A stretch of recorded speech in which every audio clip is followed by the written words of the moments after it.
ములుగు జిల్లా మల్లాపురం గ్రామం నుంచి మట్టి దంద కొనసాగుతుంది. సమాచారం అందుకున్న రెవెన్యూ అధికారులు హుటాహుటిన సంఘటన స్థలానికి చేరుకొని అక్కడ ఉన్న ట్రాక్టర్లు సీజ్ చేశారు. అయితే ఒక జేసీబీని వదిలేసి కబ్జాదారులను రెవెన్యూ అధికారులు అరెస్ట్ చేయకుండా విడిచిపెట్టారని స్థానికులు. రెవెన్యూ శాఖ అధికారుల కనుసైగల్లోనే అక్రమ రవాణా సాగుతుందని తెలిపారు.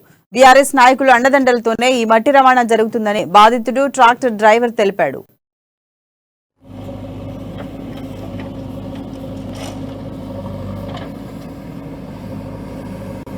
విఆర్ఏలు మా బళ్ళని ఆఫ్ చేశారు. ఒక లేడీ విఆర్ వచ్చారు, తర్వాత ఇద్దరు జెంట్స్ విఆర్ వాళ్ళు వచ్చారు, బళ్ళు ఆఫ్ చేశారు. ఆపాక మామూలుగా అడిగాం మేము.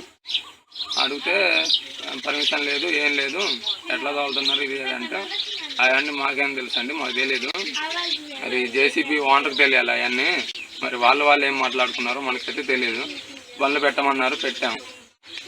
పెట్టిన తర్వాత ఆఫ్ చేయమన్నారు, ఆపాము. అక్కడి పక్కన కూర్చున్నాం.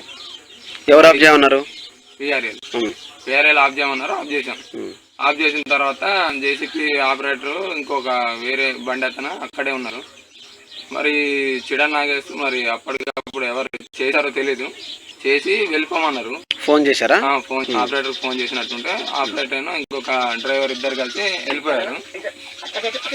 విఆర్ఏలు మా బళ్ళని ఆఫ్ చేశారు.